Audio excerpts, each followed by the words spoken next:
You are listening to KeyStone's Stock Talk Show, episode 286.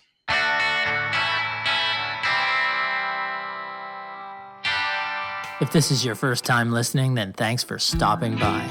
This podcast is produced every week for your enjoyment, and show notes are found at www.keystocks.com. Come back often, and feel free to add the podcast to your favorite RSS feed or on iTunes. You can also follow us on Twitter at KeyStocks and on Facebook, and keep submitting your stocks via the usual social channels or at our website, keystocks.com, for our Your Stock Our Take segment. And we just might review your stock in an upcoming show and let you know if it is a buy, sell, or hold.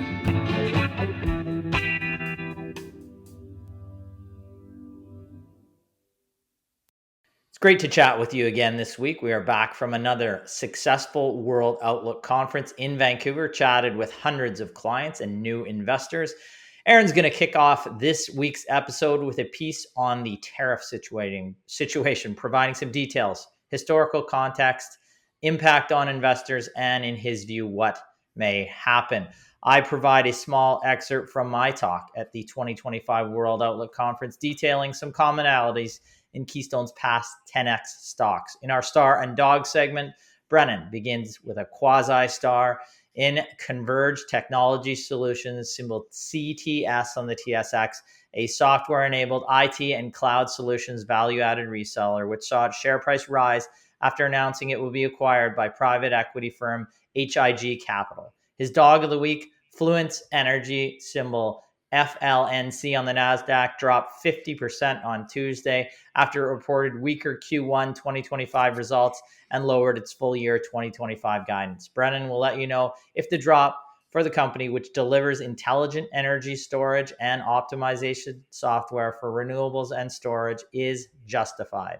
Finally, in our Your Stock Our Take segment, Brett will review a viewer question on Celestica, symbol CLS on the TSX and on the NASDAQ, which provides electrical manufacturing services broken into two segments: advanced technology solutions and connectivity and cloud services. The stock has performed extremely well over the past year, up around 240%. Brett will let you know what is driving the move and if it is sustainable. All right, let's get to the show. I've got my co-host Aaron Dunn with me, the Killer Bees, Brett and Brennan. How are you guys doing? Excellent. Thank you. How are you? Great. We had a productive and busy weekend at the World Outlook 2025. Talked to a ton of clients. It was great to see them in person. If any of you are listening, had a ton of people come up and give feedback on the podcast, which was great. I saw a couple of people high-fiving you guys at the booth, and that was always good to see. I mean, it's good to see people passionate about what we're doing. It kind of gives us a kick in the butt to keep doing and providing this content on a weekly basis. Again, great to talk to some clients, potential new clients.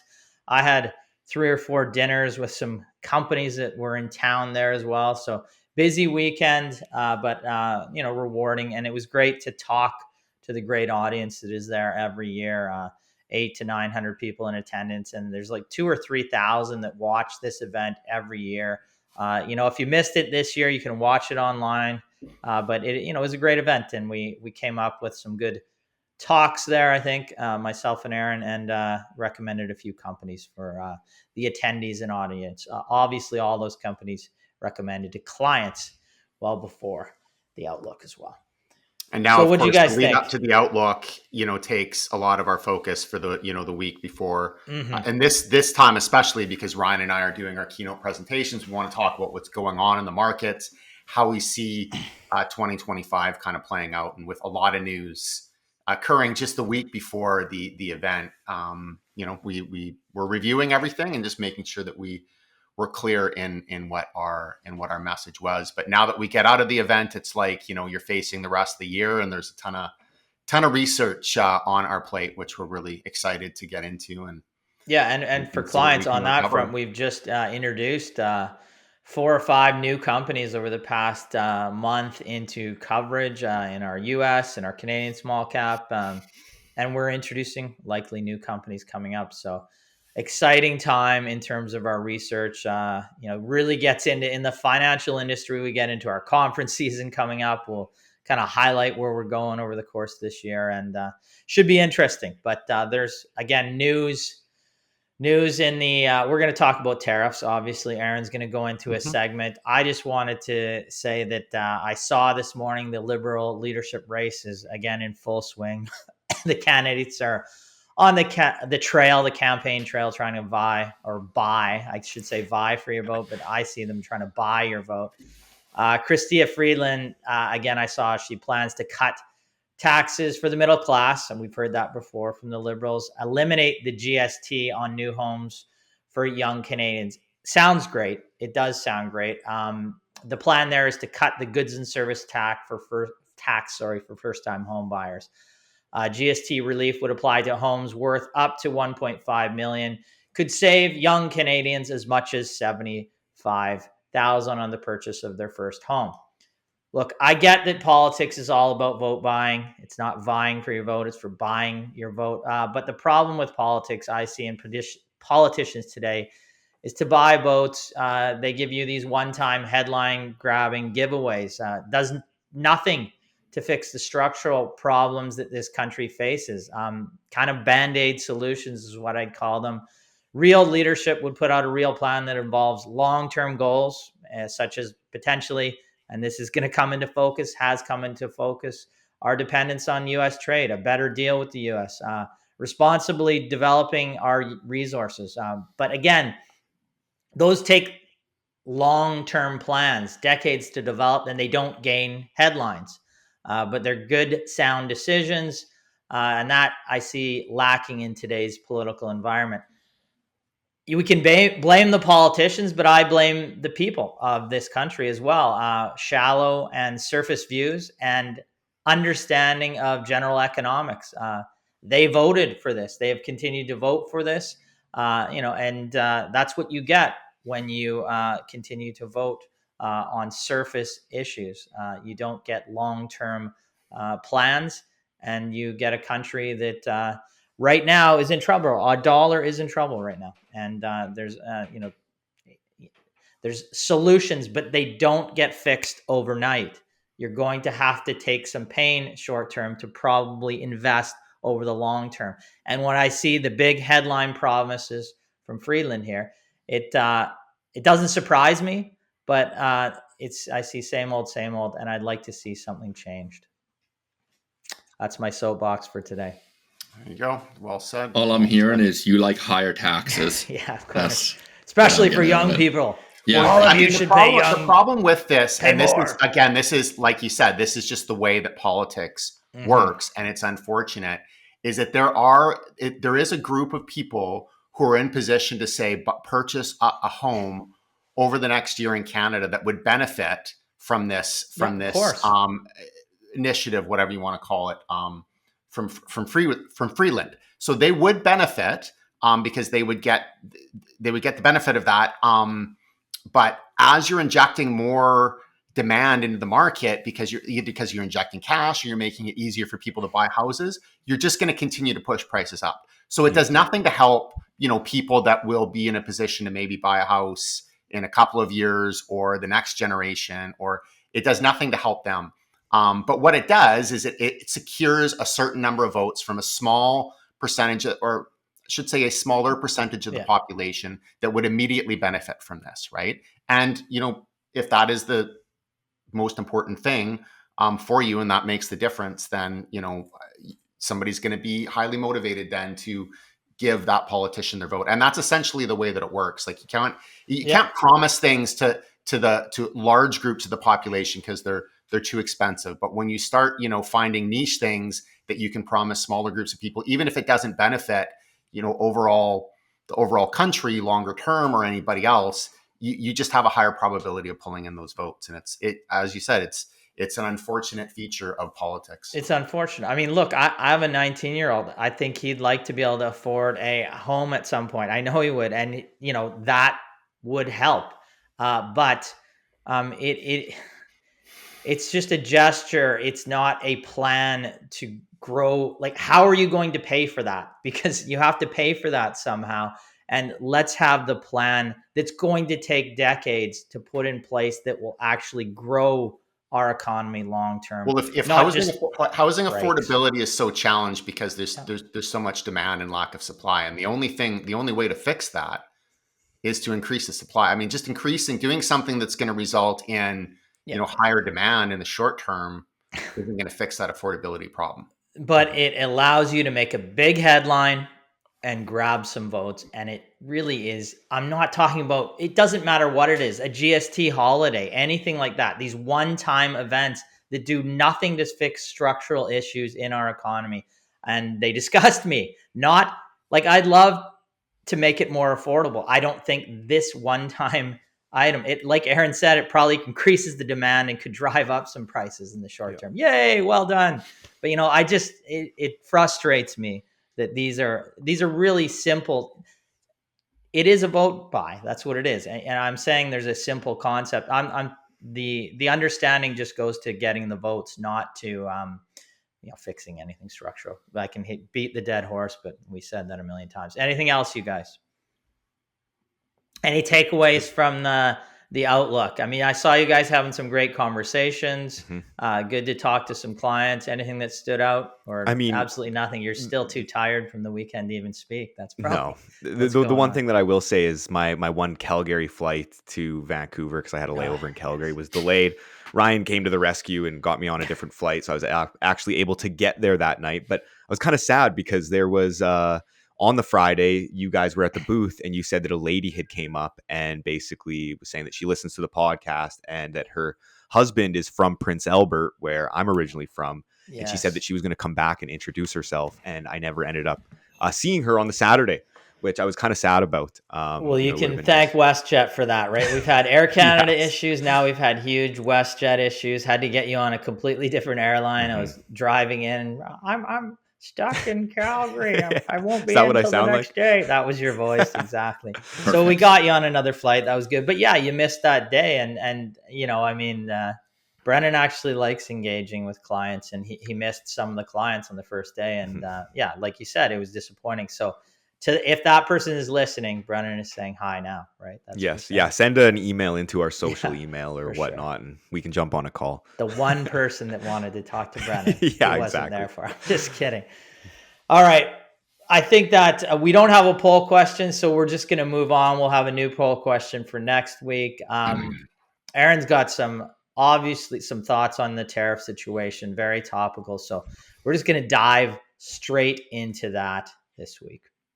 Okay, great. Yes. Thank you, Ryan. As Ryan said, we're going to talk a little bit about tariffs. I really think that's kind of the elephant in the room, so to speak. That's really what is on people's minds right now. So just a little bit of an update here, some background. So February 9th, Donald Trump declared his intentions to impose a 25% tariff on all steel and aluminum imports to the U.S. with no exceptions. This is after about a week ago, Canada and the United States and Mexico had agreed to a 30-day pause on the tariffs that were previously announced. On the 10th, the tariffs were imposed by means of executive order. And the market reaction really on both sides of the border so far have been fairly muted. There is a little bit of movement, but really not that much. It doesn't seem like the market is thinking that this is going to be anything. So why don't we just take a little look at the situation here and to get some context on it in terms of really what's happening. So when Donald Trump his new tariffs on steel and aluminum, were not specifically, Canada was not specifically mentioned. These are on any steel and aluminum imports. However, you can see by the percentage of steel and aluminum imports from Canada into the United States that Canada is really the one that is most impacted by this and is essentially being indirectly targeted. So especially aluminum. I mean, it's many times our aluminum exports to the United States are many times the amount of any other of the U.S. trading partners. So this is very much something that is focused on Canada. But I really want to take a moment to look at what tariffs are, some of the impacts, and just some of the historical context, because I think that once we do this, we can kind of get a better sense of what's going on, what the risk level is, and really how to approach this as an investor and as a Canadian. So first of all, what is a tariff? Well, a tariff is basically a tax that the government puts on an imported physical good. So if you want to import, send something into the US, there is a tax on that. Now, who pays this? Well, the tariffs are paid by the company importing the goods. So, if you're a US company, you're importing steel or aluminum, or some other product that has a tariff on it, you pay that amount, and you're trying to pass those costs on to your customers as much as you can. So the benefit of tariffs from the perspective of people that believe in them is that there is potential for increased tax revenues. So the tariff revenue goes directly to the government, so the government can make more money from that. And then there's also government protection of domestic industries. So the government is essentially shielding its domestic industries from competition from outside of its borders, which some could argue would be beneficial in terms of creating jobs, because then those companies have to increase production and hire employees. But others would argue that shielding them from competition essentially gives them the ability to be inefficient and less focused on adding value to their customers. So the adverse impact on tariffs, of course, is that it increases the cost for these companies to bring any of their any goods that they need into the country. This pushes up prices for consumers. This disrupts supply chains. So some of the supply chains between Canada and the United States are extremely complex. They've evolved over many decades. So to just reconfigure them is not something that is very easy to do or can be done overnight. It generally is something that is done at a high cost. And then, of course, there is retaliation. So when you put a tariff on another country, that country generally puts a tariff on you. Now, there are some situations where tariffs actually do make sense. So, for example, if you're trading with a country and the government of that other country is subsidizing a particular industry so that industry can basically undercut your domestic industry, which is not being subsidized, and that's an unfair trading advantage that you're giving a foreign competitor. So in that case, a tariff makes sense just to level the playing field so that your own domestic companies are not disadvantaged because a foreign company is getting assistance from the government. And this happens a lot in China. And there's other similar situations as well. So in that case, a tariff makes sense. But in terms of just implementing a tariff on any goods that are coming into your country in order to shield your domestic industries, it basically flies in the face of the whole idea of doing the things that you're the best at, so that you can maximize your value and maximize the money that you generate from that, and then taking that and then purchasing other things that you're not good at producing from other people that are better at producing it. Like, that's just the most efficient way of doing it. But anyways, in terms of like what the risk is to investors here, so the way we want you to look at this is there is direct risk exposure and there is indirect risk exposure to tariffs. So direct risk exposure would be primarily for companies that are somehow involved in a lot of cross-border trade of physical goods. So if you're selling product to the US, then there would be likely or potentially a direct revenue impact.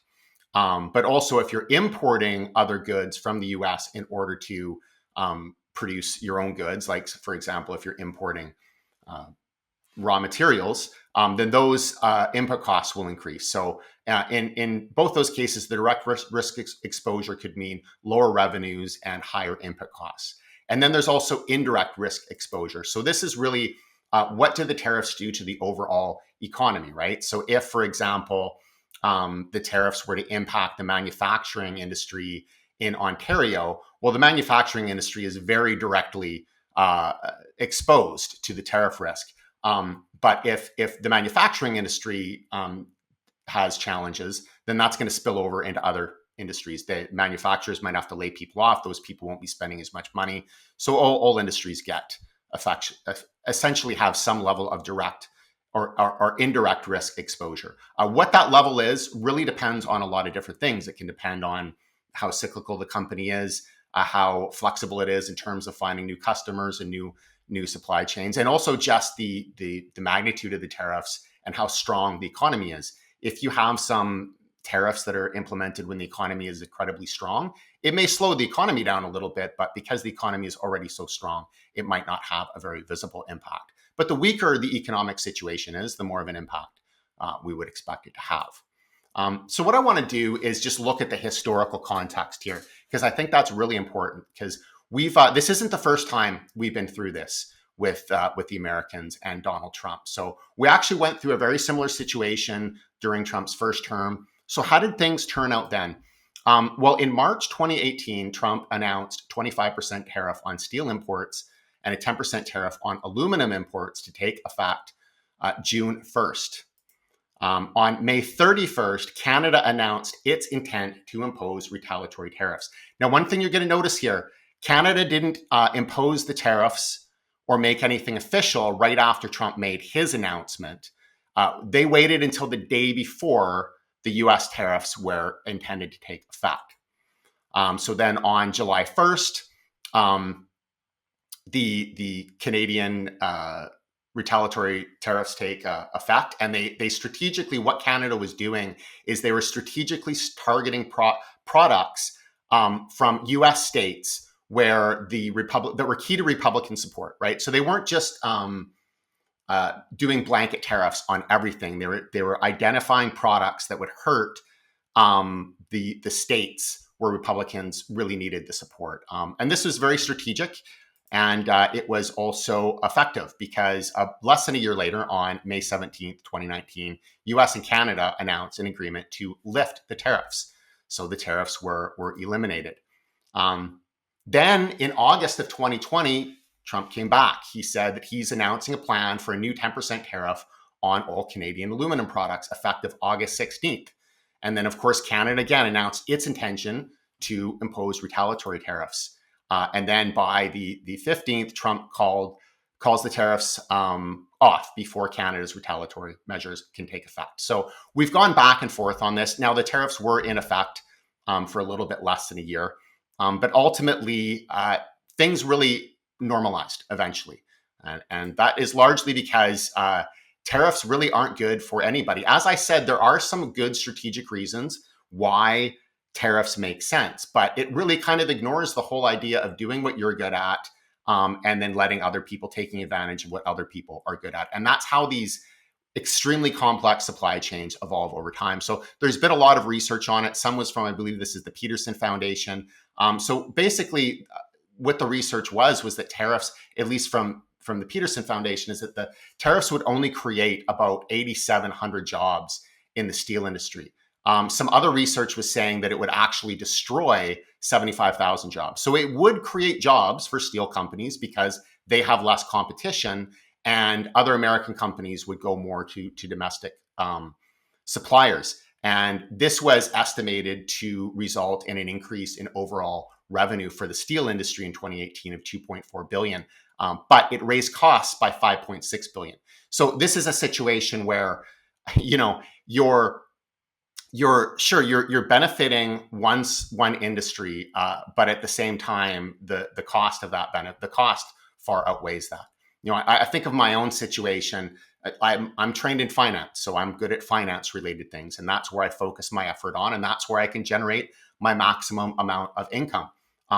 Sometimes things need to be done around the house, like some plumbing needs to be fixed or some repair work needs to be done, and I can do that stuff, but that's not my specialty. So I believe that it is better to bring another plumber into my house to do that work, because that's what or another tradesperson, because that's what they specialize in.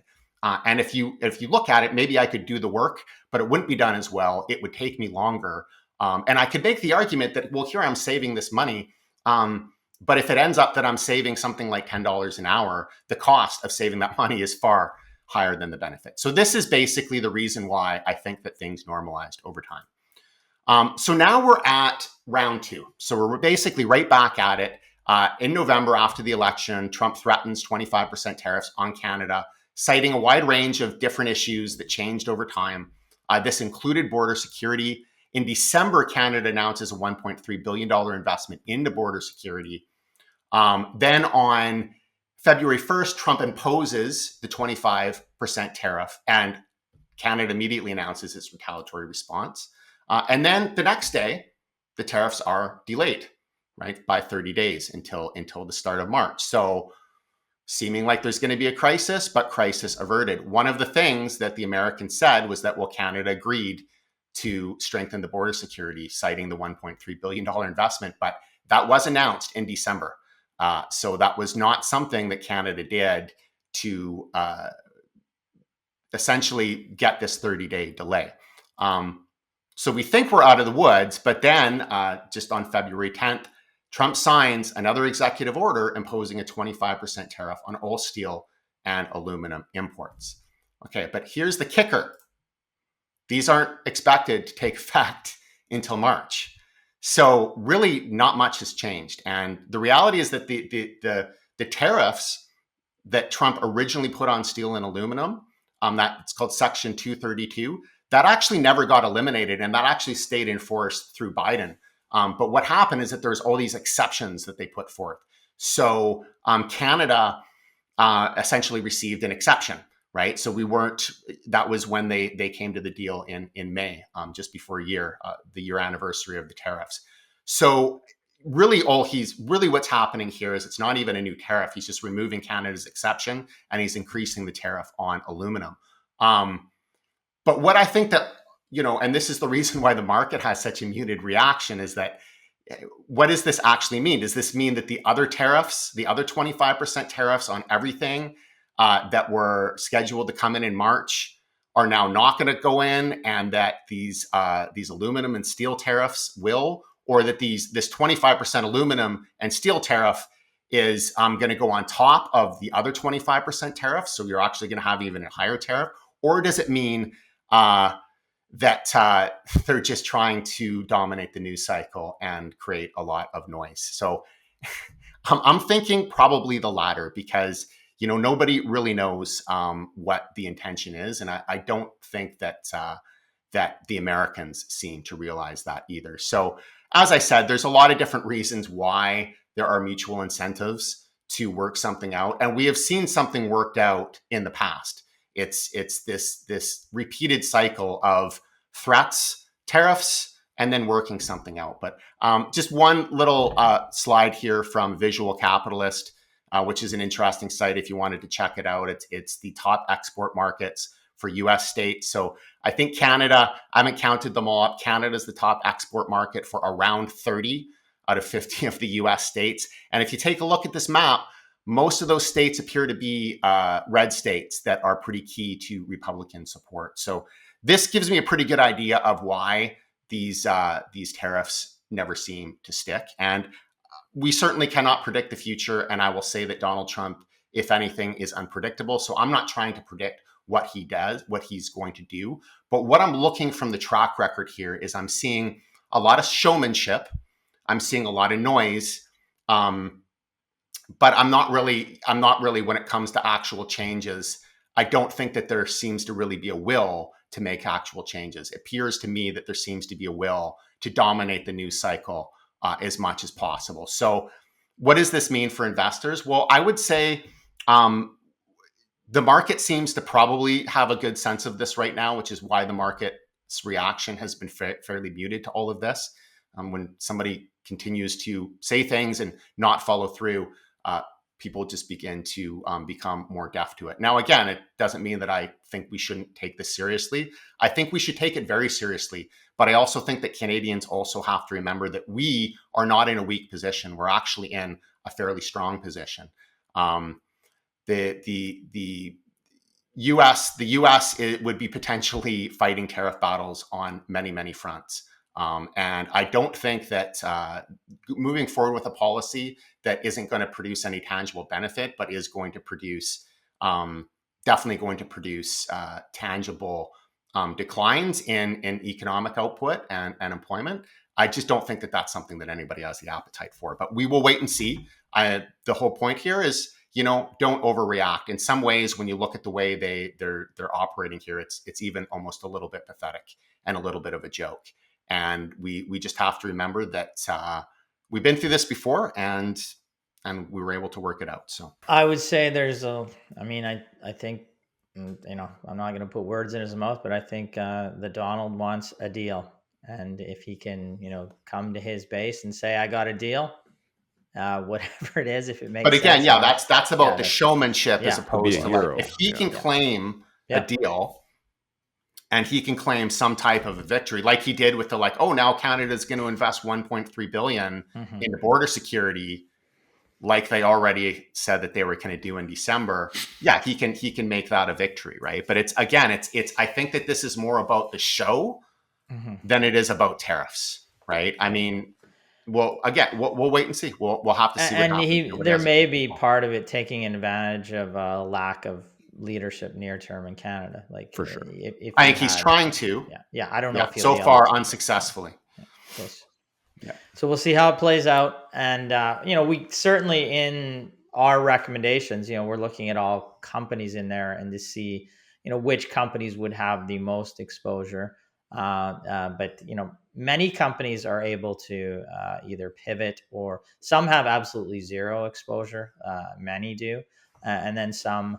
You could even make a case in some cases that some are benefiting. So, and then there's some that could face issues, but we'll have to monitor that going forward. It's difficult to have a strategy when the goalposts keep changing, weekly. All right, let's move on to, I'm going to do my segment here. Okay, so I did and presented a full presentation on how to find the next 10x stock at the World Outlook this year. This is a small snippet from that. I'm just going to look at our past successes and where we can find the common traits and commonalities in this segment. So at the event, I said, we put up this slide because these returns make us look very smart. And I also said, Aaron, he really needs that, which he really appreciated. But the real reason that we do put up these past successes is because we want to find the commonalities in each success story that can then guide our future investment decisions. Generally, the question is, what can we say about this group of 5 truly portfolio changing stocks from our recommendations? Well, let's examine that quickly. By size, by market cap, if you look back even a decade or more, they were considered small cap companies. You can see here, they're micro caps, really. They had a market cap, none of them above 55 million Canadian. So we would say that commonality number 1 here is that each company started small before their share prices took off. So let's check to see the industries here, to see if there are any commonalities there, if it's a specific industry where we can find the next 10x stock. So we have here electrical equipment and parts, automotive repair services, paint protection in the auto sector, engineering, geothermal and heating and cooling systems, and a software company. Now, if you think that auto repair services and auto paint protection are the same industry, you're stretching the truth. The real correct takeaway here is there is no commonality in the industries. In fact, the wide breadth of the industries appears to suggest that there's far more important general factors at play. So let's look at some financial metrics here. First, we're going to talk about revenues to see if there's any commonalities in these business here. Did the business have any sales at the time of our recommendation and before they started their ascent, these companies? As we can see here, I say ding, ding, ding, ding. We have 5 winners in this case. I'm going to use a more stringent financial metric. Were the businesses net income positive, or did they have net income prior to their recommendation and they started their ascent? Again, as we can see here, all of them had net income. Now, because net income is a more stringent and specific criteria, financially speaking, and all 5 of these companies match that criteria, we're going to take profitability as a more statistically impactful commonality. So our commonality number 2 in all of these 10x plus stocks is they were all profitable. So let's examine whether any of these businesses or stocks were well known by investors or covered widely at the time of KeyStone's original recommendation. As we can see here, in terms of coverage, Hammond, Expel, and Water Furnace had 0 coverage on our original recommendations. In fact, it took over a decade for any real coverage to show up on Hammond Power. Expel finally got coverage years later when it jumped to the NASDAQ, and Boyd had previous coverage, but it was abandoned, kind of an orphan at that stage. JANA had a singular non-independent analyst on recommendation. So generally, unless you are a client of Keystone's, the average investor had no idea these portfolio changing stocks even existed on our initial recommendation. So basic commonality number 3 is that each of these stocks were significantly underfollowed or unknown at the times of their recommendation. Now, there are many other factors, including strong growth paths, good management teams, limited share dilution, et cetera, that are relative commonalities between these 5 stocks. But for the purpose of simplicity today, I will just state and summarize the 3 basic commonalities here that we have in these 10x potential stocks. At recommendation and prior to ascent, each of these companies were small, each of them were profitable, net income positive, and each of them were unknown. I then went on to see if the data matched our anecdotal examples, and I will hint at it today and say it does. But that was this segment of my presentation from the Outlook. Probably the most boring section. Oh, no, I thought I present that today. It's actionable. I mean, in the fact that like it shows people what to look for. And like, even like we did, our 10X webinars, essentially, I think that was back in like this fall. And you went over, a potential one from our current coverage that could potentially be, again, we don't know, but we're looking for these specific things that Ryan went over. This is what we're looking for in these companies that could potentially, lead to the next, game-changing and stock. that full webinar, you're right. What we talk about is, the traits. We go through 9 traits that we're looking for. We include these traits, and then we give examples. There was 2 companies that we said that, from our initial recommendation, if it continues over the next 5 to 10 years, they have the potential to have these, types of 10x type return. Now, we tell you then how to build a portfolio to include these companies, how many stocks you should, not buying 2 or 3 stocks, not buying 50 or hundreds of stocks. There's a sweet spot that, 20 to 25 stocks that we talk about, and then make sure you have 5 to 8 Canadian core small caps, 5 to 8 US small caps in that portfolio. And that gives you a fighting chance, because trying to identify just one and make that this is my 10x bet that I'm going to have in my portfolio, even if you've done all the research in the world, it's actually highly unlikely that company specifically. But if you have, say, 10 that fit this criteria, those 3 that I just talked about, and 9 more potentially, or at least on balance, 8, say, of the 10 that we are looking for. There's more than 10 criteria that we look for in every stock. But, those basic criteria, if you can check off, if those 10 stocks check off the majority of those boxes that we're looking to check off, then you have a fighting chance at having 1 or 2 of these in your lifetime of investing. And it does, and we went on in this presentation, and we do that in our 10X webinars to talk about, it doesn't take many stocks in your portfolio.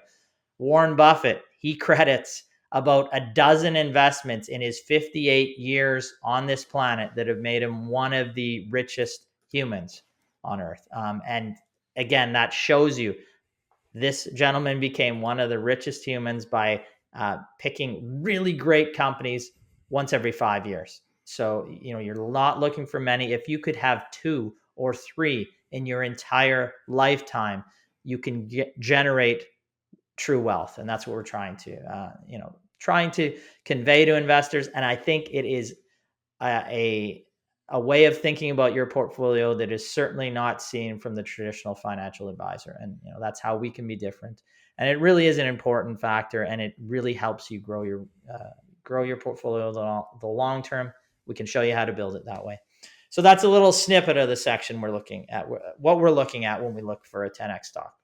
Yeah, and I was just going to mention, it's really contrary to what a lot of people believe, that you have to go the zero revenue, the zero profitable companies, where, like Ryan was showing, that's just not the case. You don't need to be the company which it's, this new amazing technology, which is so many of those, they just go to zero, or effectively zero, once that technology isn't proven or isn't financially viable, or so on.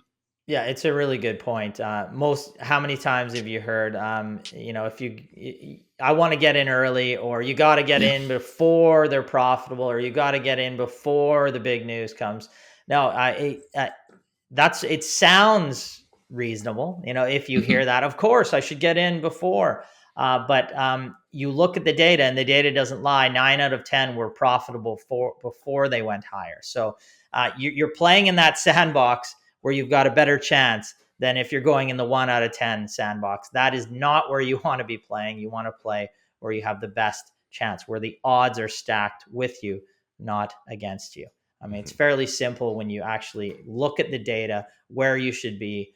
You're going to take too much risk in the other side, and you're not going to find the companies that you think you're going to find or want to find. All right, I think we can move on from that segment. I think we're going to have Brennan. He's got a star and a dog this week. The star is a company we have talked about before on the podcast. They announced they were being acquired, but this is a company that we've been asked questions on many times, and they got acquired at a price that is well below their highs, right? Yes. Significantly below. So, is it a win? It looks like a win this week, but is it a win? Is what we would say. Yeah, I don't know. It's a lot of people like this was a high flyer for sure. And like the first thing going over both of these stocks, I will say, they are not companies that we would have, said had 10x potential. So yes, like as Ryan said, the star of the week, again, it's kind of like a quasi star of the week, is Converge Technology Solutions. But really, despite the stock's recent jump up 52%, the company really isn't much of a star and more of a dog, as we have covered the company several times on the podcast and have always given it, essentially a poor review, given the company's low margins, growing debt load, and growing share count, leading us to believe that despite its low valuations, from time to time, they did get elevated for a bit. But the stock was, essentially a value trap in our opinion.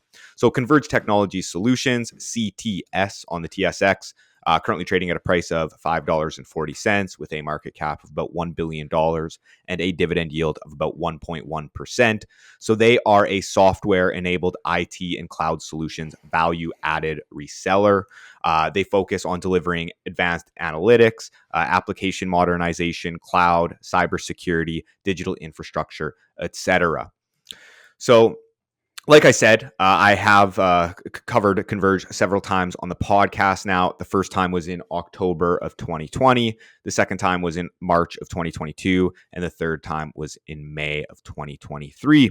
And again, every time my conclusion was essentially along the lines of the business having great growth, top line growth driven by acquisitions, which was funded by both debt and equity dilution, but the stock had very thin margins, which made it difficult to justify the stock gaining a substantial EBITDA or price to cash flow multiple. And the last time I discussed the stock in May of 2023, management had just concluded a strategic review process to evaluate a full range of alternatives, but decided to continue as a public company and execute on its business plan. One of those alternatives were, trying to actually just sell the business itself, but they decided to continue just operating. However, a year and a half after this strategic review, the stock is up due to HIG Capital announcing that it would acquire Converge in an all-cash transaction and take it private, where shareholders will receive $5.50 per share in cash, which values Converge at an enterprise value of approximately $1.3 billion and an enterprise value to adjusted EBITDA multiple of about 7.4 times. The transaction will be subject to court and regulatory approvals and clearances, and the transaction is expected to be completed during the second quarter of 2025. And once completed, Converge's stock will be delisted from the TSX. So just a few takeaways after following Converge for the past several years here. So again, revenue growth was tremendous, driven by an aggressive cadence of acquisitions, which were funded by debt and equity. A much harder growth strategy to execute on compared to, just a pure organic growth story. Now, the company has always traded with quite low valuation multiples, except for when it got to, 22 times EBITDA at its peak there, or enterprise value to EBITDA. But, adjusted EBITDA margins just continued to be very thin. Debt has been high. And again, share issuances were a common occurrence, making us believe the stock was in fact a value trap. They ended up implementing a dividend, which in our opinion, it would have been better off rather than paying out that dividend to just pay down debt, essentially. Now, back in 2020, I highlighted that several of Converge's executives were originally from the publicly traded company Pivot Technology Solutions, or PTG, on the TSX. And like that of Converge, management rapidly grew top-line revenue through a growth by acquisition strategy funded by debt, but management was never able to generate accretive EPS growth, which I warned may repeat with Converge, and is essentially kind of what we saw. So despite me listing the stock as our star of the week, given its recent takeover announcement and jump in share price, the company's fundamentals were, just never really to our liking. In terms of Converge, I will note they also released their preliminary Q4 results just on Monday, I believe.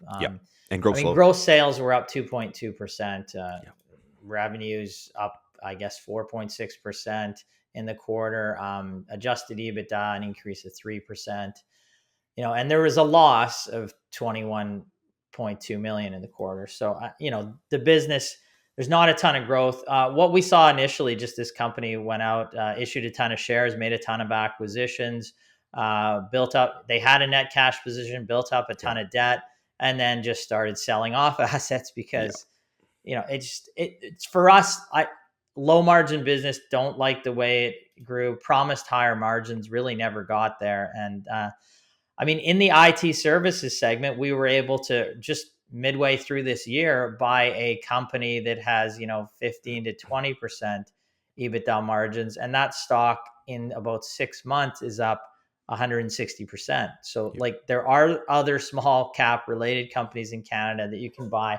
And the growth in this company, it is profitable and on EPS basis that I'm talking about, and a far higher growth rate, better margins. And, the gains, even with this takeover, are far higher in that company.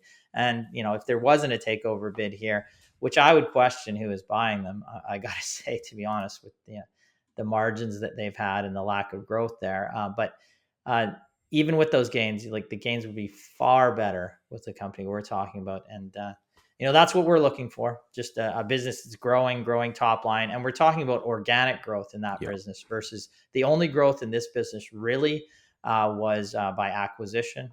And we prefer organic growth, just a better way to run a company, and just not issuing shares constantly, going into high debt and then selling off assets to pay off debt. It doesn't make a lot of sense. And that's why really you've seen, this stock reached highs of $11, $12, and now it gets bought out at 5 something. Okay, so the dog of the week is Fluence Energy, as the stock is down about 50% today. Now, this is a stock that I have had on my radar for some time, as I wrote a monitor report on it back in July 2023 and noted in that report that generally Fluence is not a company which we would write an in-depth report on due to its lack of profitability. However, seeing the business is well capitalized with net cash of approximately $350 million, has grown revenue at a compound annual growth rate of 135% from 2019 to 2022, has improved margins, and is guiding towards positive adjusted EBITDA by Q4 of 2023, we believe it is a name to at least place on our watch list and monitor its path toward profit. So let's dig into the stock a little and see why it's down today. So, need to stay here. So Fluence Energy, FLNC on the NASDAQ, currently trading at a price of $6.81, a $1.6 billion market cap. The company is a global market leader delivering intelligent energy storage and optimization software for renewables and storage. The company's solutions and operational services are helping to create a more resilient grid and unlock the full potential of renewable portfolios. Fluence Energy was formed in 2017 as a joint venture between two massive global energy companies, power producer AES, or AES on the New York Stock Exchange, and German energy equipment giant Siemens AG. Now, the stock is down 50% today, and this is due to the company reporting weak Q1 2025 results and lowering its full year 2025 guidance, despite reporting record backlog of $5.1 billion. So looking at these Q1 2025 results, which are driving the stock lower, revenue was down approximately 49%. from the same quarter last year, primarily driven by the pronounced back-end nature of expected revenue for full year 2025 compared to the revenue distribution seen in full year 2024. So, clearly the business is contract driven and can be lumpy. So that's kind of what we're seeing here. Now, net loss was 57 million compared to a net loss of approximately 25.6 million for Q1 of 2024. The company is still in a net cash position with total cash of approximately 654 million. But in December of last year, the company issued about 400 million of 2.25% convertible senior notes due in 2030, which, given the company is still not profitable, we will likely see them continue to raise additional capital going forward. But, the real kicker here is that the company lowered its fiscal year 2025 guidance, lowering total revenue guidance to 3.1 to 3.7 billion from its prior guidance range of about 3.6 to 4.4 billion. And the $600 million reduction in revenue from the previous midpoint is primarily due to the timing of certain contracts in Australia that the company now expects to sign later this year. The company also is lowering its fiscal year 2025 adjusted EBITDA range to 70 to 100 million from its prior guidance of 160 to 200 million. And again, the decrease in adjusted EBITDA is primarily driven by lower expected revenue and lower expected gross margins on recently signed contracts. And I believe that this is due to competition. As management commented here, we have experienced customer-driven delays in signing certain contracts that, coupled with competitive pressures, result in the need to lower our fiscal year 2025 outlook. While these delays are disappointing, we continue to see a very robust utility-scale battery storage market globally and strong interest in our U.S. domestic content product offering, in particular, as evidenced by, they're quoting their record $5.1 billion backlog. Now, this is a company that I will continue to monitor. But, I like the space that it operates in, but it is still very early. The business is certainly struggling to work toward profitability. And obviously, its drop today makes it our dog of the week. Yeah, well, you have a revenue drop like that, net losses and lowering guidance, and you're trading at high multiples relative to the underlying. It's not surprising to see that it can decimate a stock. And we talk about that all the time. One little setback in a company with premium valuations, and this is what you get. And this wasn't a little setback. It didn't look exactly. Like it. So yeah, for sure. Okay, let's move on. Brett is going to do a Your Stock Our Take this week, I believe, answering a client or a listener question on Celestica. I can't say it. CLS. Celestica. I knew that. You're going to handle that one. Thanks, Ryan. So yes, Celestica, symbol CLS on the TSX and the New York Exchange, provides electrical manufacturing services broken into two main segments: Advanced Technology Solutions, or ATS, and Connectivity and Cloud Services, CCS. ATS includes a wide array of products and services for industrial usage, aerospace and defense. It has a very wide array, but we're going to really be focused on the CCS segment, which is predominantly enterprise-level data communications and information processing infrastructure, including routers, switches, data center interconnects, edge solutions, and servers and storage-related products. The stock has had great performance over the past year, up 240%, trading at about $130 on the New York Exchange, so American dollars, at a $15.2 billion market cap. And that isn't just the last year. The shares have had a strong performance, and it's really been a continuation of momentum over the past couple of years, with the stock being up over 1,500% over the past 5 years. Clearly a strong performer, but as you can see, the stock really just had a shift of pace in about 2023. So why is that? On screen, I have a chart of revenue and income per share over the past 20 years. And as you can see, the company has seen strong revenue growth and a shift in profitability over the last couple of years, and that really correlates with that strong share price growth. This was after years of really low growth at best on the revenue and stagnancy on the bottom line. So a shift in fundamental performance has been clear, and you can see that just in these very high level graphs. So just a quick look at the last quarter. The company had revenue of $2.5 billion, up from $2.1 billion in the prior year. Operating profit up more than 100% to $203 million, and EPS up to $1.29 from 52 cents. Overall, continued high growth.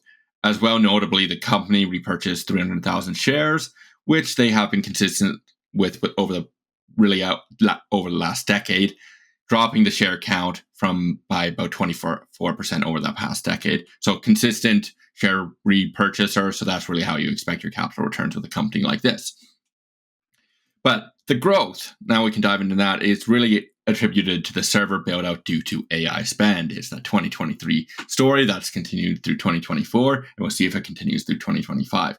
So the growth highlight really for Celestica is their hardware platform services, or HPS, a subsect of their CCS segment, which grew by about 65% to $800 million, a bit under about half the CCS segments now. But by end market, if you look by that, the communications end market, which has been the driver of growth as the HPS network products are in high demand, is the 400 gig switches remain in high demand, as well as ramping demand for 800 gig. But on the other hand, the growth has still been flat for ATS, with expectations to continue to be flat. It's not the growth driver. It's not going to be bringing the growth like the CCS or specifically the HPS segment.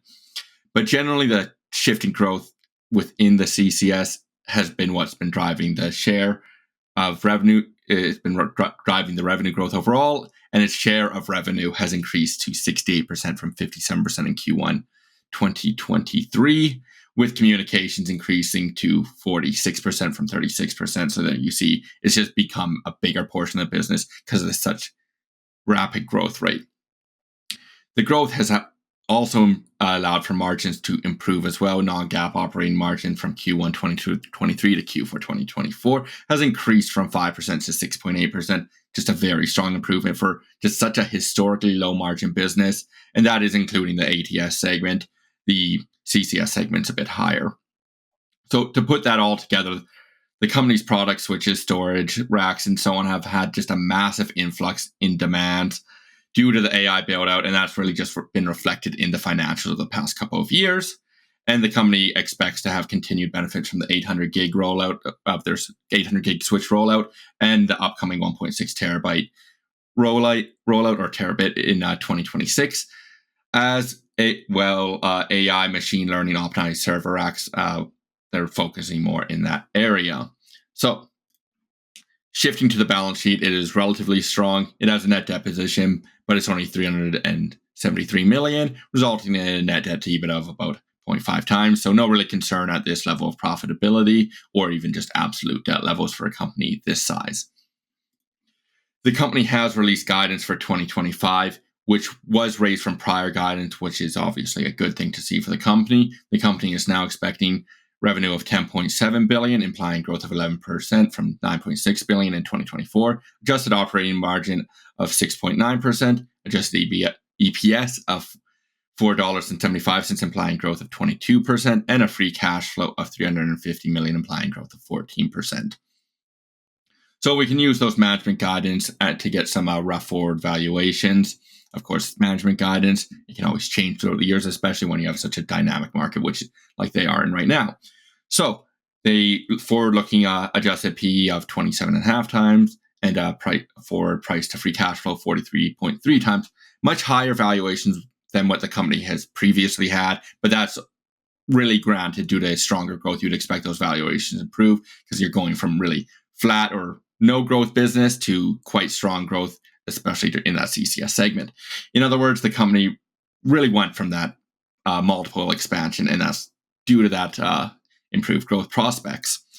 As well, the company is also trading at a premium compared to its peers. But they do have quite a few of its peers are external to the US, and obviously with the tariffs, you can see a bit happening there, and there is the benefit of it being quite consolidated within Units manufacturing, not completely, but more so than its competitors. So Celestica, really concluding, it's an AI build-out play. The growth is generated from the industry they operate in, and it's not an internally built factor. They didn't cause the AI build-out, but they are a beneficiary of it. It's good to see that they're taking advantage of it, and that's what you want to see really from management, is really capitalize on it. But it is all, at the end of the day, it is an external factor. And if the AI build out slows or it stops, contracts, but even if it slows, then the company will be negatively impacted. And that is something out of management's control. And that is really just a risk at this time you need to accept if you want to invest in a company like Celestica or really anything in the space. So if the hyperscalers pull back, so your Google, Microsoft, Amazon, Meta, and so on, pull back on their AI build-out growth, Celestica will likely slow down as well. And you can even see just the perception of that with something like DeepSeek just a couple of weeks ago when that was announced. The stock immediately pulled back. Once those worries were really dismissed by the market, it wasn't as big as the market initially priced in. The stock came right back up. But that is the concern with a stock like this. If the perception changes or the reality on the ground changes with its fundamentals, the stock price can really crumble quite quick.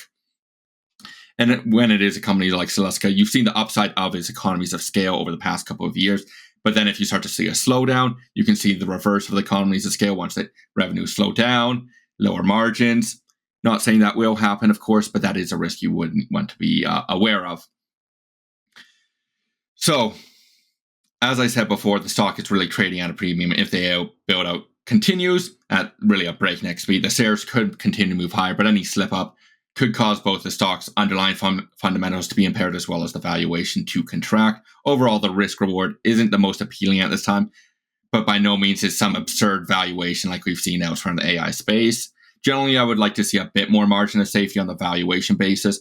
But so for now, we'll really just monitor the company to see where it trends, see if it can come down on another DeepSeek misvaluation, something like that. Whether or not the growth story is still intact at the time or not, you'd have to evaluate at that time because it is a very fast moving market. But for now, we will continue to monitor it. Yeah, I like that. Like the company's been buying back shares, for over a long period of time. Like I'm looking here, and I mean, you hit the nail on the head. Like it's just like we're paying a higher valuation given this, boost in growth. And will that growth continue? If you were a betting man, Brett, do you think that it's going to continue? Oh, you've talked to me about this quite a bit. I've been pessimistic when it comes to the AI valuations. I think we're going to see some degree of slow down eventually, whether it's within the year, if it's next year, I don't know. That's the question. And that's really what Brendan's getting at with being a betting man is it's hard to tell. And that's the market can shift so quick. And I think that DeepSeek, it was a fake out, but it really exemplifies what can happen if something does go wrong. You saw NVIDIA, I think it was like a 17% drop. This is off memory. In that one day, was like something like $500 billion or $600 billion wiped off of them just off of that news. Celestica was a similar, I think it was even actually a bigger drop on a percentage basis. So it just shows that these changes, it's such a dynamic market. If something does change, if the market does slow down, you could just see a company like Celestica really get hurt, even if they are producing good products. At the end of the day, that's hard to play. So on the AI, it's hard. It is a very hard thing. And you're going to have people say, oh, the AI is the future. The build out is so important. It's the new normal. It's the new normal type of thing. But then if you look back at the 2000s, is it another Cisco? Are we going to see that again at some point? Does it hit that plateau? That's the question. I think that's the biggest thing, which any AI or AI related company, what you need to ask is, does the build out slow at some point, or when does it slow? Which is more the question in my book, is when, not if. And to then what degree. All right, that was an excellent segment. I literally had to take a call during that segment. This first time we've done that live, so you can see me on there taking a call, but I muted it so nobody had to hear me. Excellent chat with a client who was at the World Outlook. It was a great outlook once again this year. We thank everybody. Everybody I didn't get to talk to that was there, I'm sorry. We were busy at the event. Anybody I did, it was great to chat with you. I'm sure same sentiment from our gentleman here. As always, if you are watching this on YouTube, smash that subscribe button. If you are listening to this wherever you consume your podcast, rate and review us. And as always, I'd like to wish you profitable investing. Thank you. Thanks, everyone. Thank you.